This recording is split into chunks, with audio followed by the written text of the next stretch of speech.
Olá, como vai? Tudo bem? Nós estamos começando hoje a primeira entrevista de uma série que vamos fazer com todos os candidatos a governador de vários estados do Brasil, naturalmente do campo progressista. E não é só porque eu sou mineiro de Mariana que a gente decidiu começar aqui, não. É pela importância de Minas Gerais e é porque o Brasil todo está de olho nas eleições de Minas que nós resolvemos começar Fernando Pimentel. Pimentel é uma figura esplêndida, com uma história maravilhosa. Ele dedicou, pode-se dizer, sua vida inteira, ele é jovem ainda, mais novo que eu, dedicou toda a sua vida à luta pela liberdade, pela democracia, pelos direitos dos mais pobres. Lutou contra a ditadura militar, participou da luta clandestina, foi colega da Dilma, primeiro na organização, depois cada um foi para um lado. Poucos dias eu vi uma foto, não a foto famosa dela, que os militares estão tapando o rosto, uma outra foto do julgamento, em que está ela sentada na Justiça Militar num cantinho do banco, e no outro canto está o Pimentel, magrelinho, de óculos. E eles ganharam, eles venceram. Apanharam, foram torturados, foram presos, foram privados do convívio com a família e venceram. Se hoje nós estamos aqui falando o que estamos falando, devemos muito disso a ele, a ela e a geração deles que lutou pela democracia. Pimentel, quando voltou à democracia no Brasil, foi candidato a prefeito de Belo Horizonte e eleito prefeito de Belo Horizonte. Depois foi eleito governador de Minas em primeiro turno e agora é candidato à reeleição. E é importante dizer que foi eleito no primeiro turno porque ele enfrentou aqui não só a alma dos tucanos, o corpo dos tucanos fica em São Paulo, mas a alma reside aqui em Minas. Ele enfrentou a elite mineira e um estrago na economia mineira que é inacreditável, o buraco que deixaram para ele administrar. Apesar disso, em vez de encontrar alguém desanimado, triste, com o rabo entre as pernas, encontramos um mineiro que está aqui na ponta dos cascos, percorrendo esse estado que tem o maior número de municípios de todo o Brasil, para dar ao Brasil um presente que é a vitória das forças populares aqui em Minas Gerais. Ele na cabeça da chapa como governador e a Dilma como candidata a senadora. Governador, o senhor atravessou uma tempestade, uma longa e tenebrosa tempestade, muito parecida com a que a Dilma enfrentou, que é uma junção entre Ministério Público, Polícia Federal, a grande imprensa, setores do judiciário, com uma desvantagem que a Dilma estava administrando um Estado bem administrado. O senhor pegou Minas Gerais devastada. Quebrada. Como é que foi para o senhor sobreviver? Porque no fundo é isso, né? As pessoas ficavam olhando de longe e dizendo o seguinte: agora a direita pega o Pimentel. Como é que foi sobreviver a essa tempestade? Olha, Por que a Dilma foi degolada e o senhor não?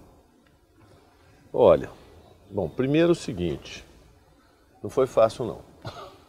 Como se tivesse vida fácil em algum momento da história, né? Não foi não. Foi muito difícil e com muito sacrifício, muito sofrimento envolvido, né? Pra gente, pra mim pessoalmente, pra minha mulher, pra Carolina, pra minha família, meus filhos. Antes de tomar posse, no dia seguinte da eleição, nós ganhamos no primeiro turno, já armaram fizeram uma armação contra nós, né? Armaram uma operação, apreensão de um avião, que supostamente teria valores relacionados com a minha campanha. Não tinha nada disso. Tinha lá 100 mil reais com um fornecedor da campanha, um empresário. Mas a partir daí criou-se toda uma operação mesmo armada. Eu estou dizendo isso, Fernando, porque nós temos evidências agora, nós temos testemunhas já que prestaram inclusive depoimento num dos inquéritos, agente da Polícia Federal, delegado da Polícia Federal, dizendo que havia uma conspiração lá dentro de um setor da polícia que é de direita, que que é ligado aos tucanos, para destruir a candidatura do PT em Minas Gerais. Então foi tudo armado. Evidentemente, no meio disso, eles conseguiram uma delação, né, super premiada, né, uma coisa fantástica. E aí... Que é o pau de arara moderno, né? Bom, isso aí uma hora a gente precisa corrigir, né? Isso é um instrumento perverso que não contribui para a justiça. A verdade é que não contribui.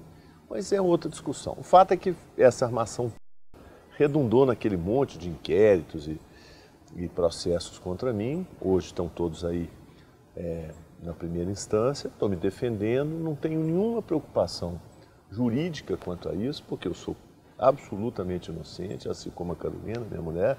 Estamos tranquilos. Isso aí não nos... Mas a repercussão midiática desse negócio, que você conhece bem, porque a armação é feita para isso. Claro. É para destruir politicamente, moralmente, né? É a destruição de uma reputação. E o jornal alimenta a polícia, que alimenta o jornal. Exatamente. E aí, vastos minutos no Jornal Nacional, né? Uma tentativa de te destruir mesmo. Bom, então isso foi um lado e eu tive que lidar com isso, enfrentar essa situação com muito custo pessoal e muito sofrimento.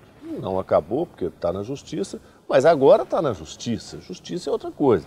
Eu tenho direito de defesa, vou me defender, está indo muito bem. Alguns desses inquéritos, inclusive, já foram arquivados por absoluta falta de provas. Eu espero que o resto também seja, mas ainda que não seja, que vire processo, eu me defendo, estou absolutamente tranquilo. Mas a destruição que foi feita politicamente é visível por todos. Ao lado disso, como você falou bem, nós pegamos um Estado quebrado, depedrado, devastado. Né?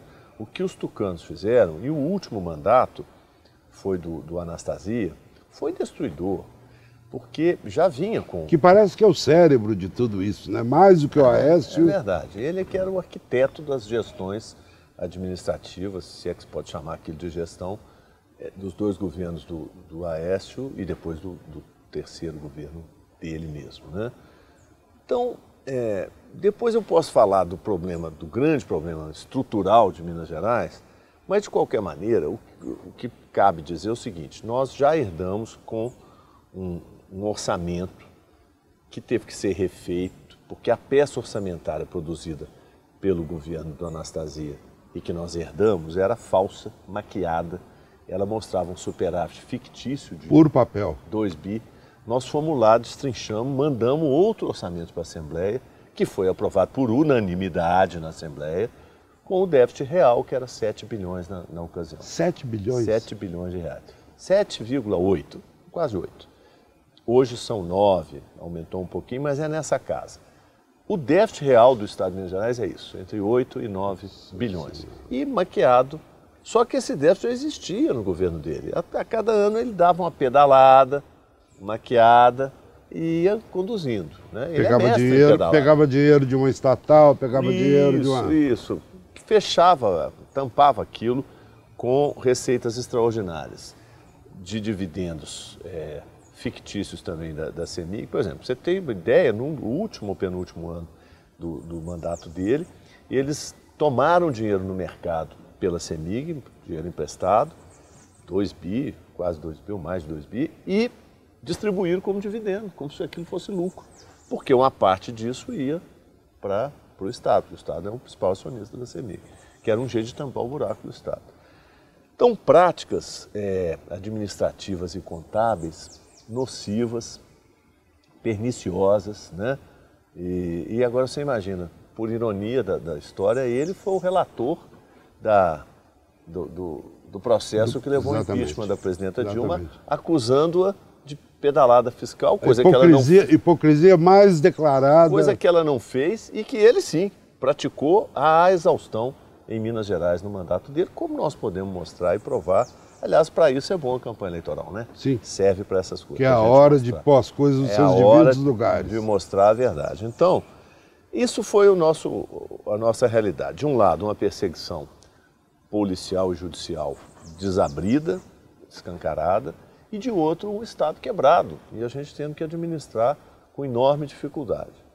Mas, apesar da dificuldade terrível, eu creio que a gente deu um passo importantíssimo em Minas Gerais. Nós trouxemos para a administração pública um outro modelo de governo.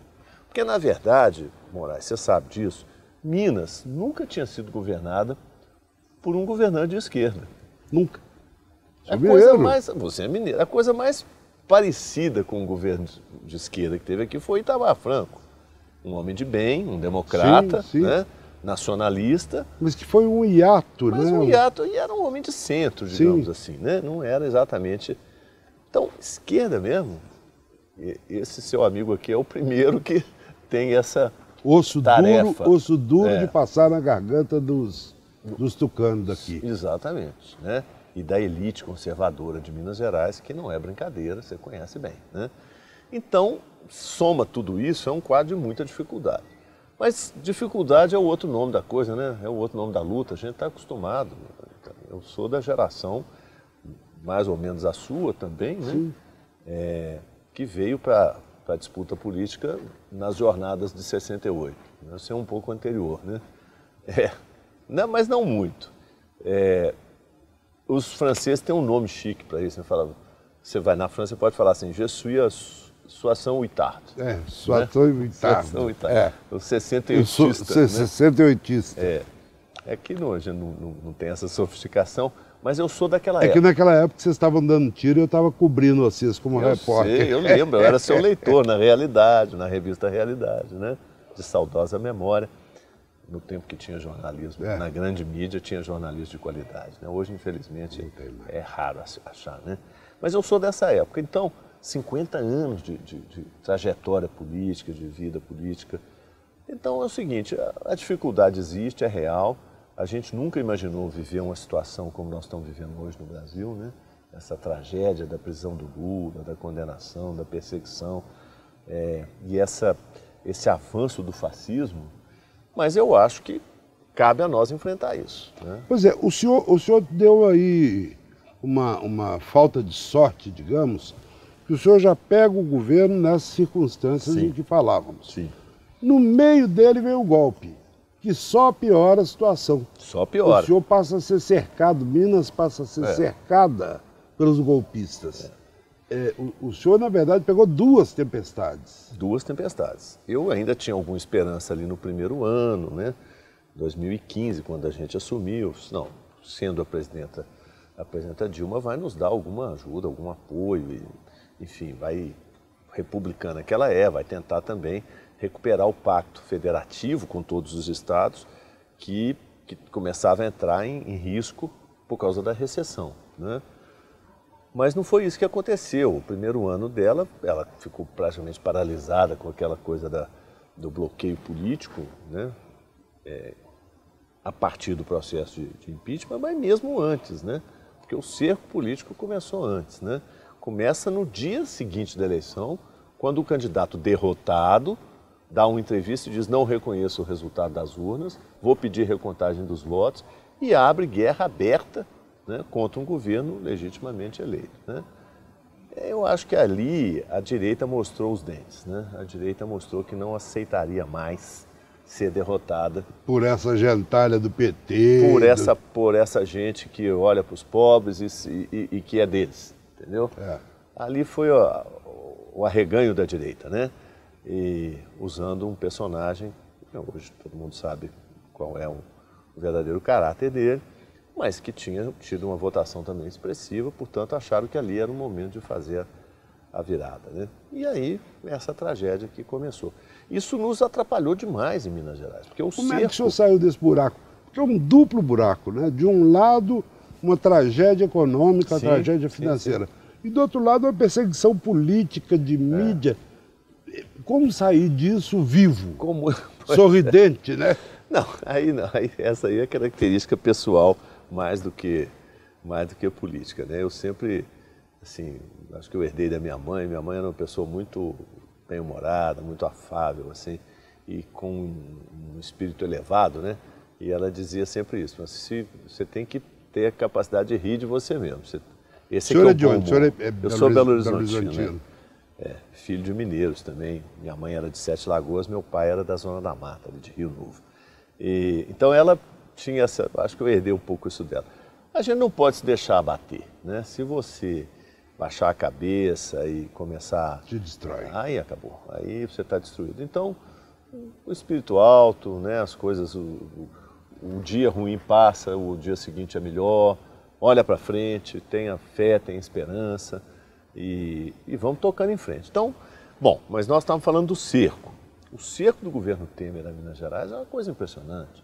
Não é só cortar verbas, é bloquear dinheiro nas contas quando tem alguma justificativa ainda que seja absolutamente burocrática. Dinheiro né? carimbado, dinheiro que legalmente deveria vir para o Tesouro Mineiro.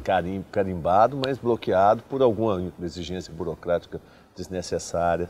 O episódio das usinas da CEMIG, né? Nós perdemos 4 usinas, quase metade da capacidade de geração. Meu Deus do céu. Foram leiloar, podia ter renovado a concessão.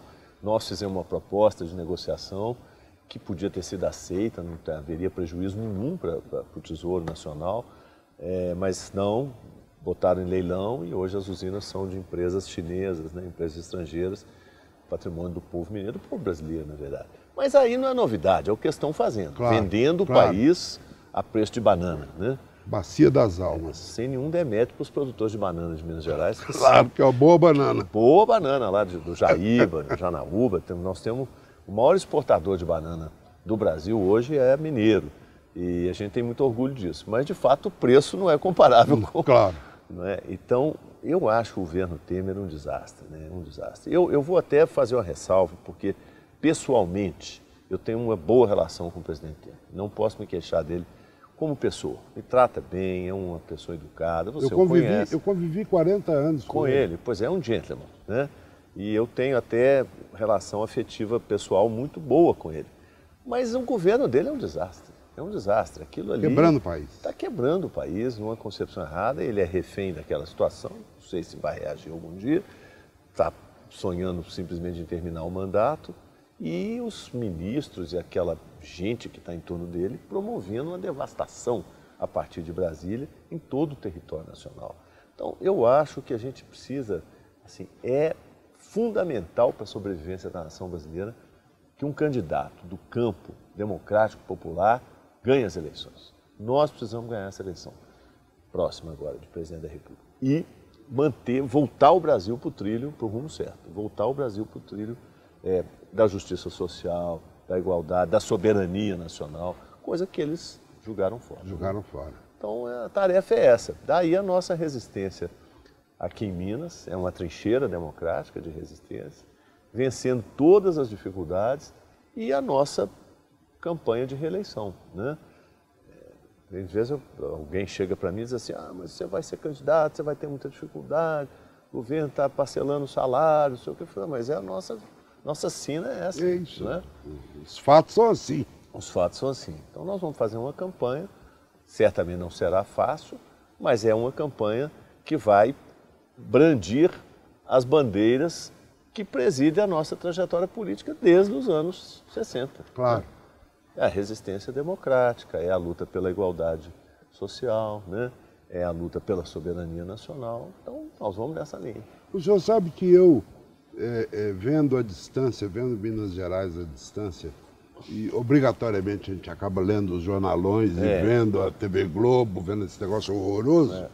Leio, claro, obrigatoriamente a imprensa alternativa na internet, mas eu era meio pessimista com relação à sua reeleição, até que eu vim participar da caravana mineira com Lula, e tive a oportunidade de vê-lo algumas vezes. O senhor ia e voltava, vinha aqui despachar, e eu de novo na caravana. Voltava e pegava garupa de novo na caravana. E eu fiquei impressionado com a capacidade de juntar gente pobre, gente modesta, e a quantidade de gente, cidadezinhas que tinham 10, 12 mil habitantes. A cidade inteira ia para a rua. 8 horas da noite, na hora da novela da Globo, o povo inteiro, eu perguntava para vocês como é que vocês fizeram para tirar essa gente. Ali eu comecei a achar que tinha decolagem, e as pesquisas estão provando isso. Tem decolagem. Quais são as suas perspectivas? Olha... Como é que foi a convenção? O resultado da convenção? Não, a convenção foi ótima, foi tranquila. O PT em Minas está absolutamente unido.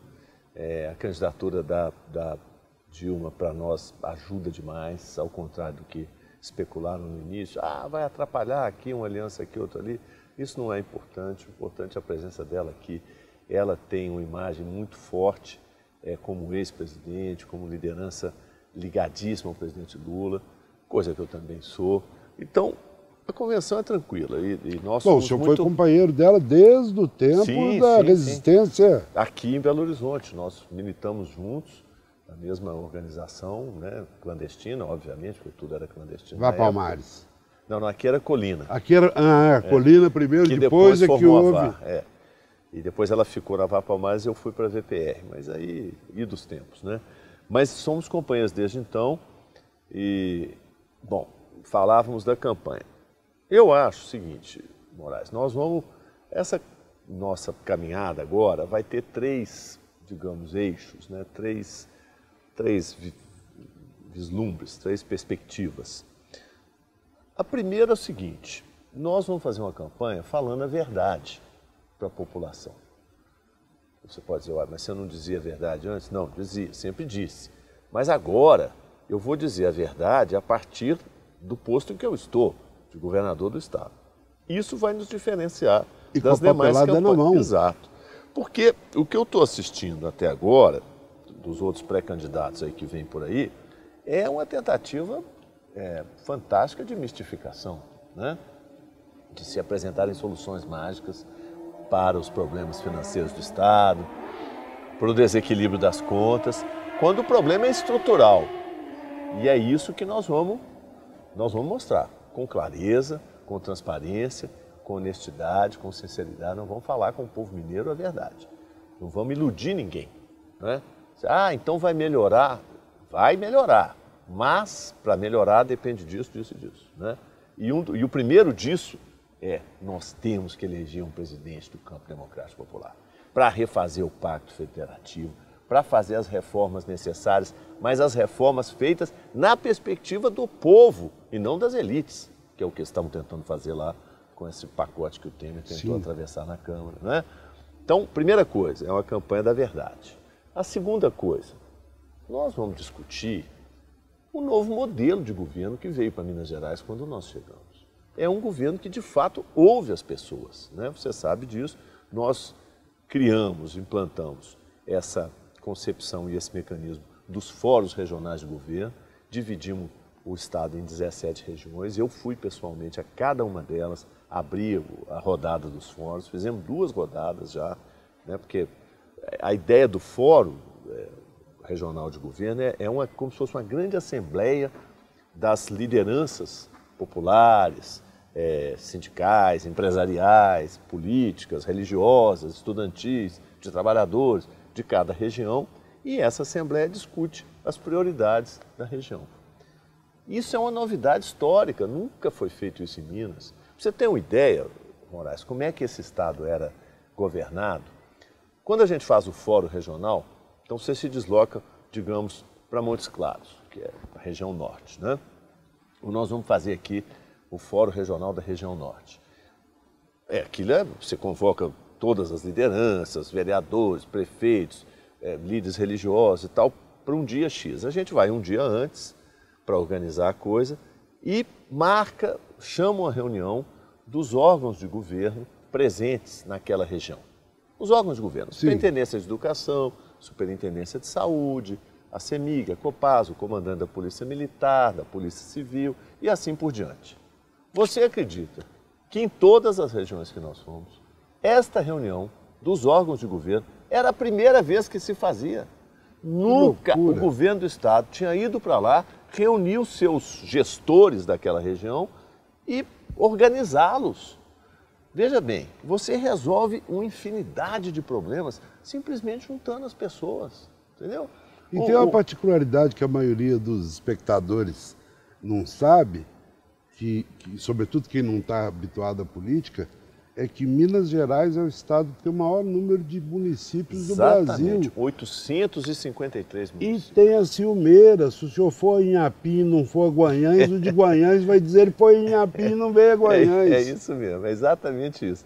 O que triplica o trabalho eleitoral. Exato. Então, se você não tem uma concepção de territorializar, né, a discussão e a gestão, você não vai fazer gestão. Até porque os problemas são diferentes. São diferentes, as regiões são diferentes. Nunca tinha sido feito. E vem os nossos antecessores, Tucano, dizer que fizeram choque de gestão. Choque de conversa fiada, choque de nada. Nunca geriram porcaria nenhuma. É tudo marketing, tudo mistificação. Choque de gestão é elefante branco, elefante preto. Nós vamos chegar lá, no elefante branco. Então você faz uma reunião dessa, veja bem, isso é só um preâmbulo do que vai ser em seguida a grande Assembleia. Quando você junta os órgãos de governo, começa a resolver problemas quase que automaticamente, entendeu? Vem a superintendente de educação e diz assim, eu estou com escola parada lá em tal lugar, porque infelizmente a rede de esgoto que passa na frente. Aí o sujeito da Copasa fala, não, mas lá a concessão é da Copasa, eu não estou sabendo, deixa eu ir lá consertar. O camarada da Emater fala, poxa, eu estou com um trator quebrado em tal lugar. O comandante da polícia fala, não, mas eu tenho um reboque, eu posso ir lá buscar. Nunca tinha sido feito. Juntar. Agora, se a gente fosse maqueteiro, transformava isso num programa da gestão, não sei o quê, essas palavras filmagens pomposas. Não fizemos isso. Nós trabalhamos para resolver problema, não é para fazer propaganda de problema, é para resolver problema. Então, mas na campanha isso tudo vai aparecer. Essa é a vantagem da democracia. Na campanha você mostra. E as pessoas, não é que elas não sabem, elas sabem, mas não se lembram, elas vão se lembrar. O sujeito do interior vai falar, é verdade, teve isso mesmo, aconteceu aqui, o governador veio. Pronto, eu fico satisfeito com essa lembrança. Eu não preciso ficar fazendo marketing o ano inteiro, gastando rios de dinheiro, como se os gastou. Tucanos gastaram, né? Controlaram a imprensa, eu sei, porque eu sou do outro lado do muro. Você sabe o que fizeram aqui. Bom, você falou do elefante branco. Esse, para mim, é o melhor exemplo da diferença entre os dois modelos de governo. Explicar para o espectador que a nova sede administrativa do governo que o Aécio e o Anastasia construíram lá perto do aeroporto de Confins, só não é elefante branco porque é preto. Veja bem, aquela decisão talvez seja o melhor exemplo da diferença dos dois modelos de governo. Um modelo voltado para o povo, né, para as prioridades de cada região, discutindo, ouvindo, um modelo de decisão participativa, né? E o outro modelo de costas para o povo, de costas para o Estado, tomando decisão a partir da cabeça do gestor supostamente iluminado, né? Não sei se tem tanto brilho assim. Não há tanta luz. Mas, enfim, cidade administrativa, um absurdo de desperdício. A preços de hoje custou 2 bilhões de reais. Não é possível. Isso aí, aquele conjunto de prédios, né, os dois prédios administrativos e o Palácio Tiradentes, absolutamente inútil, desnecessário, não serve para não é economia de nenhuma. Com a Praça da Liberdade tão bonita. Então, e você... O Belo Horizonte, na época, o centro da cidade estava um pouco, eu diria, não em decadência, mas em desuso. Sim. Cheio de prédios vazios que podiam, você faz um retrofit do prédio. Belo Horizonte foi construída para ser capital ali, a partir do centro, da Praça da Liberdade, da Praça 7. Não adianta forçar a natureza. Lógico. Então era manter ali, aproveitava para revitalizar o centro em conjunto com a prefeitura. Eu fui prefeito, era um sonho nosso isso aí. Não. Foram lá para perto do aeroporto, lá para longe, construir aqueles prédios, como você disse bem, elefantes brancos, uma concepção pouco funcional, os funcionários detestam trabalhar ali. O negócio é tão desproporcional que, como o tempo de deslocamento para lá é muito grande, porque não tem transporte. É uma viagem. Massa, é uma viagem para aquela região. O governador Anastasia, o campeão do choque de gestão, teve que fazer um decreto que está valendo até hoje, porque eu não posso cancelá-lo, e já te explico por quê. O decreto reduz o tempo de trabalho dos funcionários da cidade administrativa em 1 hora. Que é o tempo que o sujeito leva para... Então, e diz que isso foi ganho de produtividade. Mas como ganho de produtividade? Você retirou a produtividade. Você retirou, foi tempo de trabalho. Então, é uma coisa louca aquilo ali. E eles defendem. Mas se fosse o único exemplo, já seria suficiente. Mas tem muito mais. Eles fizeram coisa absurda. Lá em Frutal, uma cidade média, de porte médio, lá do Triângulo, do Pontal do Triângulo, resolveram construir outro elefantezinho branco, um filhote do elefante K, chamado Hidroex, Cidade das Águas. Cidade das Águas. Fizeram 2 prédios com apartamentos de luxo, acho que para 1.500 pessoas, 1.500 apartamentos de luxo, para abrigar pesquisadores hidrológicos do mundo inteiro que viriam participar daquele grande Instituto das Águas ali em Frutal.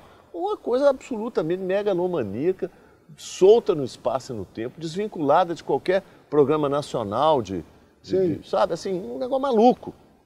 450 milhões a preços da época. A preço corrigido deve ser quase 1 bi aquilo lá. Para você ter uma ideia, o cadastro da ONU de pesquisadores de água, de hidrólogos no mundo inteiro, o cadastro de especialistas, tem pouco mais de 400 pessoas, 400 nomes. Lá tem 1.500 apartamentos. É um negócio de louco. Nós tivemos que a obra, nós herdamos praticamente pronta, já o gasto todo feito. Não terminá-la, o prejuízo seria maior. Nós terminamos a obra e entregamos para a Universidade do Estado de Minas Gerais, a UENG, para dar uma utilização adequada, porque para ser cidade das águas não tem cabimento. Está lá a UENG administrando esse monstro, esse prejuízo monstruoso. Centro de convenções, esse é outro exemplo. Agora vou te dar um terceiro. Um centro de convenções para mais de 1.000 pessoas. Onde? De alto luxo. Custou aí em torno de 250, perto de 300 milhões de reais, em São João del Rei. Já estamos aí perto de 5 bi. Não, pois é, São João del Rei. Que é uma cidade maravilhosa, que nós amamos e admiramos, mas que jamais vai sediar uma convenção com 1.000 pessoas. Não tem nem rede hoteleira para isso. Mas está lá. Eu tento passar para a prefeitura, o prefeito não quer. A gente tenta alugar, ninguém aluga. Você tenta vender, ninguém compra. Quer dizer, se você consulta a população da região das Vertentes, que é onde está São João del Rei, que você conhece bem, através do nosso mecanismo, Fórum de Participação Popular, e pergunta, olha, eu quero investir aqui 300 milhões. Digamos que você consiga 300 para investir. Eles conseguiram, eles tinham muito dinheiro na época. Onde é que vocês querem que coloque esse dinheiro? Para onde vai? Eu digo para você, a última opção, se é que haveria, seria um centro de convenções. Não, vamos asfaltar isso aqui, vamos reformar um hospital, vamos melhorar as escolas, vamos... Mas não, então assim, isso é a gestão tucana, uma mistificação, um desperdício de dinheiro, é isso que nós vamos mostrar. E é isso que o povo de Minas repudiou em 2014, quando me elegeu, e vai repudiar de novo agora, porque vai dizer, olha, esse governo tem dificuldades financeiras? Tem, por causa da crise.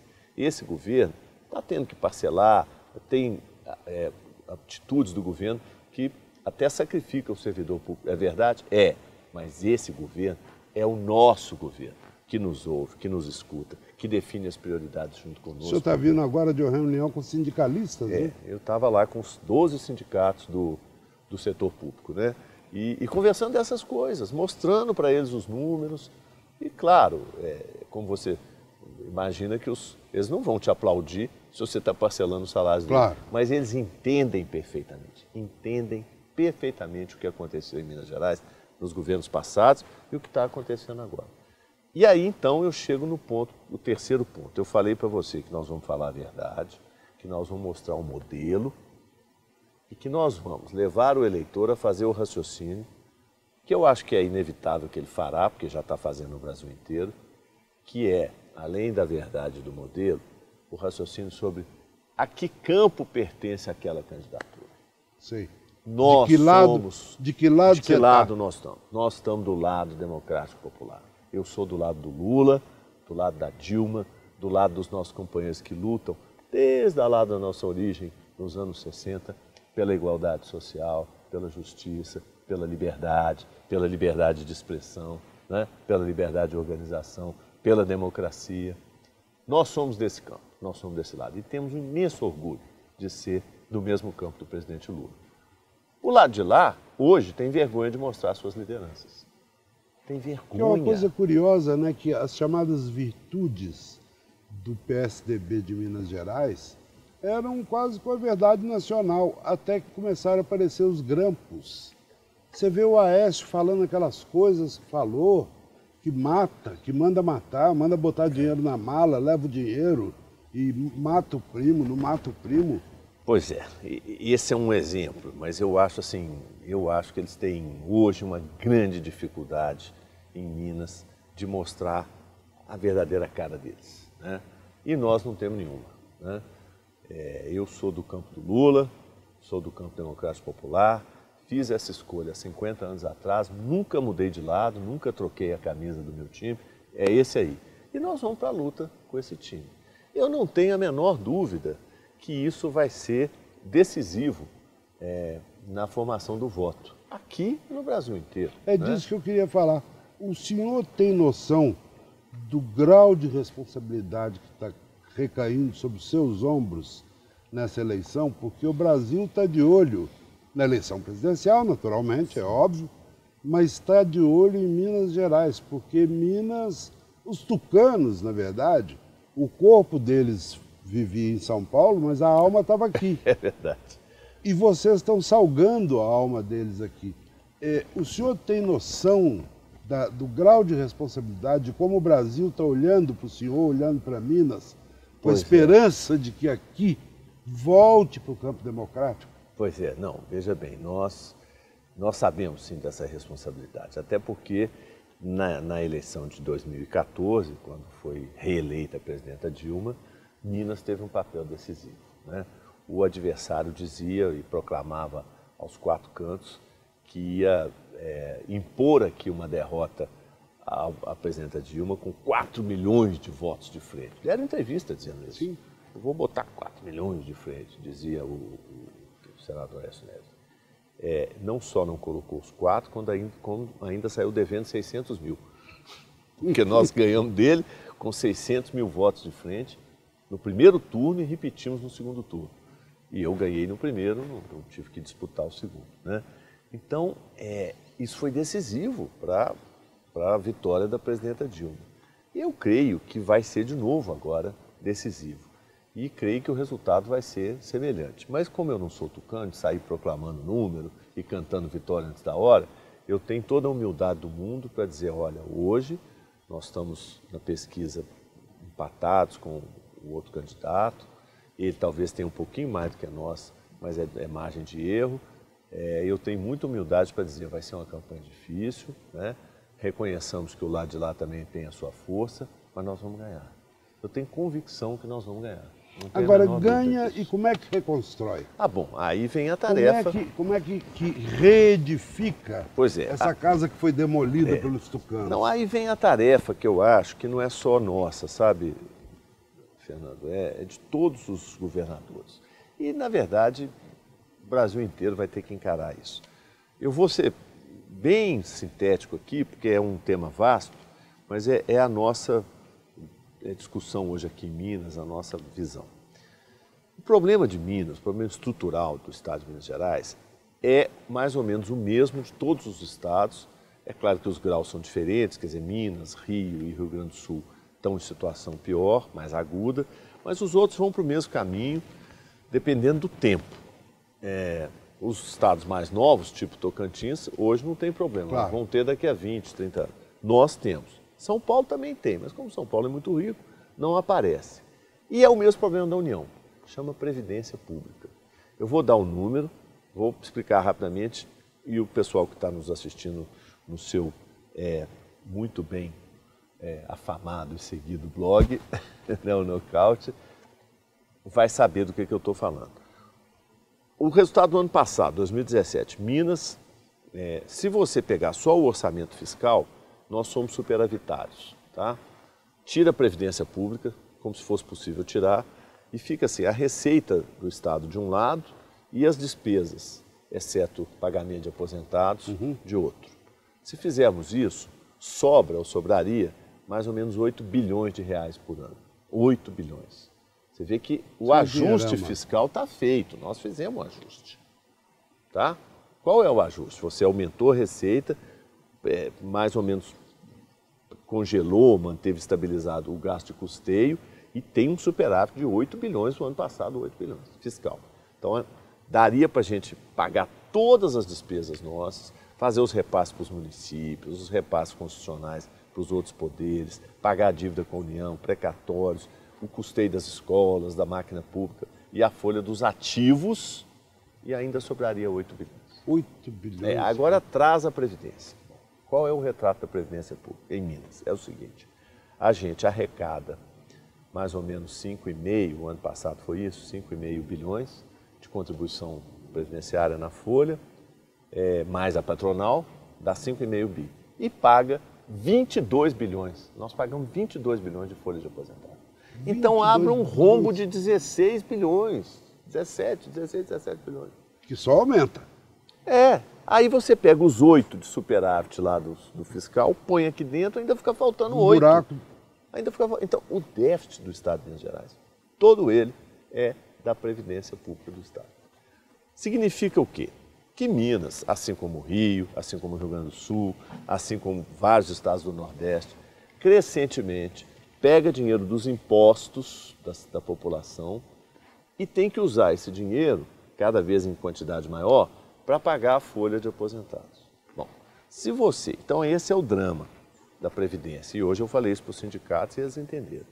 Eu falei, olha, se você sair aqui da nossa reunião de sindicatos ali na Praça da Liberdade, atravessar a rua, for no ponto de ônibus, pega aquela senhora que estava lá esperando o ônibus e conversa com ela. Dona Maria, a senhora paga imposto para o Estado, não paga ICMS? Pago, tudo que eu compro tem o ICMS. Pois é, então a senhora paga. Paga o IPVA também, que é Estado e município, se a senhora tiver carro ou seu marido. Quando emplaca o carro todo ano, exatamente. Pois é, a senhora acha que esse imposto que a senhora está pagando está indo para a escola da sua filha, para o destacamento de polícia lá da sua cidade ou bairro, posto né? De saúde. Para o posto de saúde, é isso, né? Claro que é. Não é não, dona Maria. Deixa eu dizer uma coisa triste. O dinheiro que a senhora está pagando de imposto está indo para pagar a folha de aposentados, de quem já trabalhou no Estado, mas hoje não trabalha mais. Ela vai tomar um susto, falar, não, mas está errado. Esse dinheiro não, eu estou pagando. O dinheiro é para melhorar. Para melhorar a minha vida agora.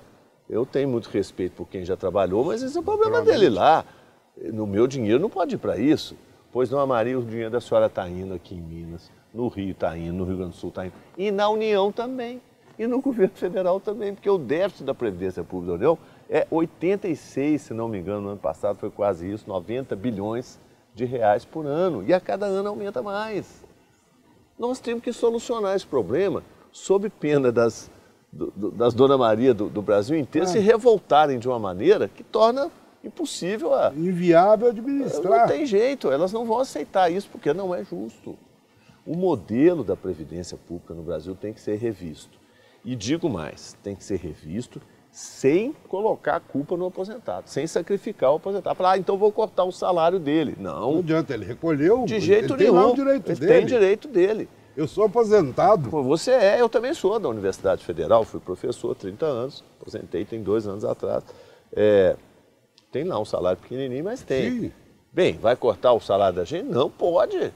Então nós temos que achar outro mecanismo que não seja os impostos correntes para financiar a Previdência, o pagamento da Previdência. Por exemplo, saída. Tem que capitalizar, tem que criar fundos estaduais e um fundo federal suficientemente poderoso, capitalizado, que arque com a despesa da folha, ainda que possa ter alguma contribuição. Diferença entre...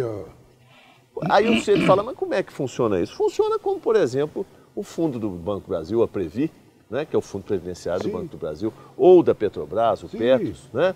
São fundos que têm investimentos no mercado, têm ativos que rendem dinheiro. São proprietários de parte de grandes empresas. Então, esse é o caminho da Previdência. Eu acho que nós vamos ter que fazer essa discussão a sério no Brasil inteiro. O próximo presidente da República terá que enfrentar essa questão. Isso passa por uma reforma, sim, constitucional, né? Mas não é a reforma da Previdência que o governo Temer e seus cúmplices tentaram enfiar a goela abaixo dos servidores e do Congresso Nacional. E que ali era para cortar salário. E provavelmente vão tentar fazer isso agora depois da eleição. Exato. Não fizeram antes com medo da vingança do eleitor. E podem tentar de novo. Essa não. Cortar salário, tirar benefício, que no fundo... Há pouco tempo eu conversava com um colega seu, jornalista, ele dizia, mas e a questão dos privilégios? Como é que vocês vão enfrentar? Eu falei, meu filho, você quer começar a reforma da Previdência discutindo privilégio, já morreu na praia. Porque o que você diz que é privilégio, para o servidor é direito. Claro. Isso não vai dar consenso nunca, não vai dar consenso nunca. Então, vamos começar pelo outro lado, que é o lado que interessa, que é o seguinte, qual mecanismo nós vamos criar para financiar a Previdência? Porque do jeito que está é impossível, entendeu? É um buraco sem E aí fundo. nós vamos conversar. Em Minas, eu acho perfeitamente possível a gente criar um grande fundo com os ativos que o Estado tem. Imóveis, terrenos, coisas que não são aproveitadas e que podem virar fonte de rendimento para esse fundo. As ações das empresas estatais, CEMIG, Copasa, Codemig, podem ir para esse fundo. Esse fundo será autônomo, não é estatal, ele é dos servidores, os servidores é que vão escolher sua direção, sua gestão. E esse fundo vai ser responsabilizado, claro, pelo pagamento da folha de O aposentados. senhor já propôs isso? Não, nós estamos discutindo, eu fui lá discutir com os sindicatos essa questão. Está trabalhando nessa ideia conosco um economista muito respeitado, que é o professor Raul Veloso. Sim. Está trabalhando com todos os estados, não só conosco. Nós estamos avançando nesse caminho para oferecer uma solução para os estados e para a União. Eu já conversei isso com o Fernando Haddad, que entende, concorda inteiramente com esse caminho, com outros companheiros nossos. Conversei com o Ciro Gomes quando esteve aqui. O Ciro é amigo nosso, sempre que vem a Minas passa por nós. E conversei com ele, enfim. Eu acho que o campo democrático popular tem que construir uma proposta consensada com os servidores públicos. Não é tirar direito de ninguém. Não pode ser contra ele. Não é contra, não pode ser. É a favor deles. Criar esse grande fundo. Agora, o problema é que quanto mais demora a gente encaminhar essa solução, por isso que a vitória na eleição é importante, menos ativos nós vamos ter para botar no fundo. Porque eles estão vendendo tudo. Essas usinas hidrelétricas que estão vendendo agora, venderam a usina do Piauí por 50 mil reais. 50 mil reais a companhia elétrica do Piauí. Isso é uma coisa absurda. Isso tudo podia ser incorporado como ativo desse fundo, né? Claro que tem que ter uma regra de transição. Você não vai fazer de uma hora para outra. Da noite para o dia não resolve. Você põe 10 anos, por exemplo, né? Durante 10 anos, no caso de Minas, a gente poderia. No primeiro ano, o Estado assume 100% do déficit. E depois vai capitalizando. Depois 90, depois 80, enquanto o fundo vai se capitalizando. Esse modelo é um modelo de sucesso no mundo inteiro. Pra você ter uma ideia, aqui em Minas, acho que o quarto ou quinto maior acionista da CEMIG é um fundo de professores da província de Ontário, no Canadá. Não sabia. Eles têm fundos poderosíssimos, servidores públicos lá do Canadá. Agora lá o modelo está funcionando há 80 anos. Então os fundos são possantes, potentes, musculosos, né? Sim, a ponto de ser coproprietário de uma empresa, uma mega empresa em outro país, entendeu? Então é isso, esse é o modelo. Nós não podemos, de uma hora para outra, criar o fundo e jogar tudo lá. Mas tem que criar agora, tem que começar a capitalizar. Minas tinha um fundo com essas características, que era o Funprem. Foi extinto em 2013 pelo rei da gestão, Antônio Anastasia, extinguiu, sacou o dinheiro do fundo, tinha 3 bilhões e 600 lá. Meu Deus. Jogou no caixa do Estado para pagar despesas correntes. Já tinha ali, quem sabe, a gênese dessa outra proposta. Começo de uma semente de uma... Esses são os campeões da gestão que vão ficar mistificando agora na campanha, dizendo que são isso, que são aquilo, que fizeram isso, fizeram aquilo. É só Fizeram ir com um nada. pedaço de papel e mostrar, olha aqui, ó. Fizeram nada, foi um rombo gigantesco, devastaram o Estado, governaram de costas para a população, com absoluta insensibilidade social e humana, e agora vão tentar vender esse peixe podre, né? E já, digamos assim, cheirando mal. Já um pouco nauseabundo, né? Mas não vão ter sucesso. Eu tenho muita confiança na nossa proposta, eu tenho certeza que o povo de Minas Gerais, assim como o povo brasileiro está fazendo, o povo brasileiro já escolheu o seu lado, né? Há pouco eu conversava com um cientista político e ele dizia, uma coisa inexplicável, a resiliência do Lula, né? Eu falei, não sei por que é inexplicável. Por que? Ele falou, não, porque ele está preso e condenado. Eu falei, meu caro, mas o povo não está ligando para isso não. O Lula é a maior liderança popular deste país em toda a sua história. E uma das maiores do mundo. Eu brinco dizendo que é o fermento jararaca. Quanto mais você bate, mais ele cresce. Mais ele cresce. Mas, então não tem mistério. O povo sabe reconhecer o seu lado. E nós estamos desse lado. É o lado deles, é o lado do povo, é o lado certo, digamos assim. Então, eu tenho muita confiança, muita certeza que mesmo com as dificuldades, com todas essas atribulações que você mencionou no começo da nossa conversa, nós vamos ter uma caminhada vitoriosa aqui em Minas Gerais, não tenho dúvida disso. E no Brasil, né? E no Brasil. Com o Lula. Tem mais uma coisa que eu queria perguntar para o senhor, eu sei que o senhor está no seu tempo atolado, o tempo de campanha vai ser muito curto esse Vai, ano, nós temos que tudo sair correndo. partir para a luta. Mas há uma outra semelhança entre o que se tentou fazer com a Dilma e o Lula, que tentaram fazer com o senhor também recentemente. Quando a Dilma ganhou a eleição, pela primeira vez, a mídia, a elite começaram a querer separar um do outro. Não, a Dilma é boazinha, o ruim é o Lula. É o Lula. Achando que ia rachar os dois. É verdade. Quando a Dilma decidiu sair candidata a senadora por Minas Gerais, voltou a conversa. A Dilma foi lá para melar o esquema do Pimentel. E a verdade é que ela ontem ela deu um exemplo, eu vi na internet, que ela botou milhares de pessoas numa faculdade, ou seja, está incorporando, ela está trazendo. Está ciscando para dentro. Teve isso mesmo. A primeira leitura dos mais desinformados ou dos mal intencionados era assim, não, a Dilma vai para lá, ela está muito mal avaliada e aí vai jogar para baixo e tal. Ao contrário, ela está ajudando a jogar para cima, né?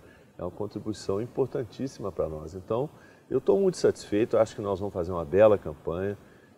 Aqui eu acho que a gente está no caminho correto. Nós, obviamente, a nossa coligação está aberta a fazer alianças. Tem uma discussão aí em relação à candidatura do PSB local, né? Que era o candidato Márcio Lacerda e hoje não será mais, porque a decisão nacional do PSB é coligar conosco. Nós estamos abertos a essa composição também. Eu acho que ainda terá algumas novidades, quem sabe positivas no caminho. Até setembro. Mas, de qualquer maneira, Fernando, independente disso, a minha confiança, a minha convicção, mais do que uma esperança, né? Depois eu falo da esperança para você, muito interessante. Mas mais do que esperança, a minha convicção é que a decisão de voto do brasileiro, e o mineiro é brasileiro por excelência, já está tomada. Já está tomada. Quando você olha a pesquisa nacional, o Lula, na última que eu vi, tem 1,5 vezes a soma de votos de todos os outros. Todos os outros. Então, o sujeito escolheu o campo dele, nós vamos votar neste campo. Não é que os outros são anônimos. Não, são super Entre os outros tem o Geraldo Alckmin, que foi governador 4 anos, 4 vezes, e candidato a presidente já. E que está perdido lá na lanterna. Então, o povo já decidiu, nós vamos votar nesse lado, nesse campo. O nome desse campo é Lula. Se o Lula não puder, ele vai nos dizer quem é, e nós vamos votar nesse quem é. Se é assim no Brasil, em Minas não será diferente. Então, eu tenho muita convicção.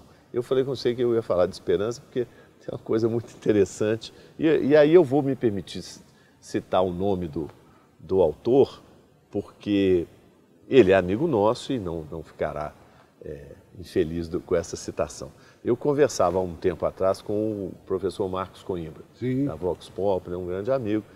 E isso já tem alguns meses lá para trás, e eu dizia para ele, pois é, Marcos, estou muito preocupado com isso que estão fazendo com o Brasil, e o Lula está para ser preso, não tinha sido preso ainda, está na iminência de ser preso, vai ser uma tragédia, vai ser um desastre, porque o Lula, afinal, você vê, estão tirando a esperança do povo.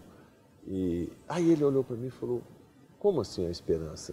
Eu falei, o Lula é a esperança do povo brasileiro. Ele falou, não, Fernando, você está enganado, o Lula não é a esperança. Eu falei, não, a esperança, Marcos, claro que é. Ele falou, não, Fernando, ele já foi. Hoje ele é a certeza. O povo tem certeza. Esperança é antes, quando ele, depois de 8 anos de Lula, depois de mais 4 anos de Dilma, o povo tem certeza. É certeza. Esse homem é do nosso lado, melhorou a nossa vida. Se ele voltar para lá, melhora de novo. Nós o queremos. Ou ele, ou quem ele indicar. Então, eu parei de falar de esperança, agora é certeza. Tá certo, é só certeza que o senhor oferece a Minas. Tá bom, governador, muito obrigado. Eu que te agradeço, viu, Desculpe Moraes? ter roubado seu tempo aqui. Não, imagina. Não se esqueça de que existe uma comunidade mineira enorme em São Paulo. Eu sei disso. No dia que o senhor tiver uma beiradinha, vamos lá, vamos fazer uma comidinha paulista. Ótimo. Não, mas vamos fazer uma mineira também. E faz uma mineira, meio a meio. Isso. Com gente que multiplica, que ajuda, para o senhor levar uma conversa com eles. Vamos sim, vamos sim. Fica a seu cargo fazer essa... Bom. Muito obrigado, viu? Muito obrigado, governador. Gostou? Bom, espero que sim, porque dá um trabalho do cão montar as produções aqui do Nocaute. Agora, hoje eu aprendi um truque que eu vou passar para você. Você se inscreve no nosso canal e aí toda vez que aparecer o sininho vermelho no pé do vídeo, você clica ali e o que acontece? Você passa a receber em primeira mão todas as notícias do Nocaute. E ó, é 0800 na faixa, não paga um tostão, tá bom? Tchau.